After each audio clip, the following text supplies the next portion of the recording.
30 Q&As in.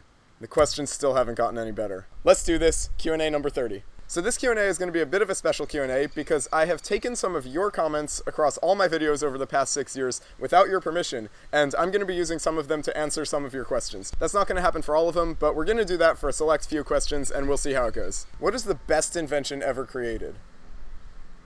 That's a tough one. I might... Who is the hottest of you? Winky face, winky face. You are the viewer. See, that's how you answer a great answer. That's such a good answer. You are. Can you write a haiku on pyraminxes? So this is going to be one of those first special questions where I'm going to be using some of your comments to answer this question. So I've gone through many comments that I've gotten over my channel, and I have made a haiku on pyraminxes with your help. So let's see what we got. Did you win Pyrrha? Is YLM Pyrrha good? Pyrrha is the best. You guys are pretty good at this. Is Richard your roommate? So Richard was not my roommate this past year. For those of you who don't know, Richard's one of my friends at school who showed up in my last Q&A, but we are actually rooming together next year, so shout out to Richard. Will you stop cubing when you have a job? So as it stands, cubing kind of is my job because most of my income comes from YouTube and sponsorships, but when I get a real job, I don't think I'm going to quit cubing just because of that. I think I'll keep cubing throughout my life. If I ever get bored of it, I'll probably stop or slow down, but I don't really think it's ever something I'll entirely stop. And yeah, having a job doesn't really seem like a valid reason to entirely quit a hobby, so I really don't think that alone would make me stop cubing, no. How much rubricing do you do a week? Please answer in metric system. So I don't actually rubrice that often. I solve Rubik's Cubes a lot, but as far as rubricing, probably like 8 meters per second. At about 12 years old, what did you average in 3x3, and how many years did it take you to become sub 20?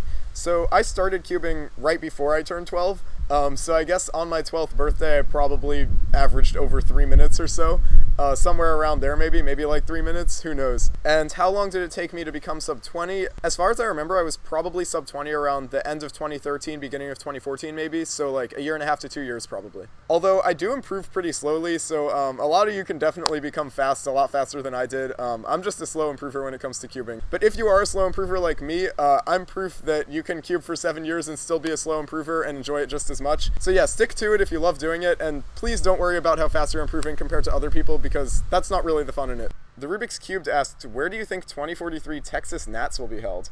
So I'm going to go back to your comments for this one, and I'm actually going to go with California, Texas. Don't know what that means, but we're going to go with it. How many push-ups can you do in one set? Okay, fun fact. So I've been tracking my push-ups all year because I had a New Year's resolution to do 5,000 push-ups in 2019. So every day I try to do like 15 or 20 or so, and I have a spreadsheet where I'm just tracking them, and I just hit 2,000 today, so I'm feeling pretty good about myself. I think the most I've done at once is like 30 or something. I'm not particularly strong or athletic, but I like doing it, and I see improvement over time, so that's what really matters.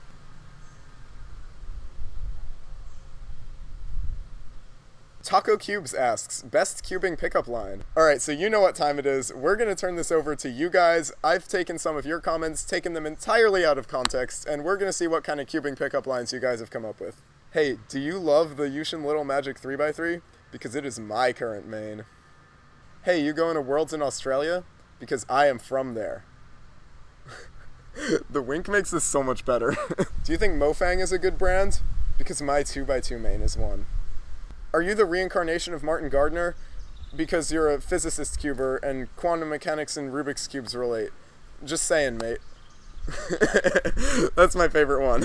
Yeah, you guys are pretty bad at pickup lines, but to be fair, I did take those comments entirely out of context, so what can you expect? So Dan from DGCubing asked me, what is your dream car? And as much as I'd love to answer this question, I found a comment that was too perfect to let it slide. So I'm going to turn this over to Dachi YT, who says, my dream car is Nissan R35 GTR.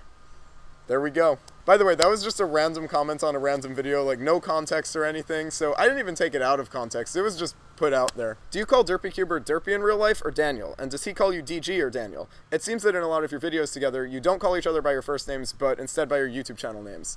So yeah, it's kind of funny. I actually do call him Derpy, and it's always really weird to me when I remember his name is also Daniel, and he also always calls me DG. So before DerpyCuber sort of like joined my group of cubing friends, they all referred to me as Daniel, but then as soon as he joined, there were two Daniels in the group, and it just got too confusing. So yeah, we all refer to me and Derpy as DG and Derpy. I actually really like it. I think it's kind of cool that those nicknames just worked out, and they're pretty catchy. I like them a lot. And actually, it's kind of funny. I had some friends in high school who called me Cubes, which is the other part of my YouTube username. But it's kind of funny that the cubing community had to choose DG because Cubes would just be literally everybody, whereas DG is just me and Donald Glover. So, and Drew Gooden and Danny Gonzalez. There are a lot of DGs, actually.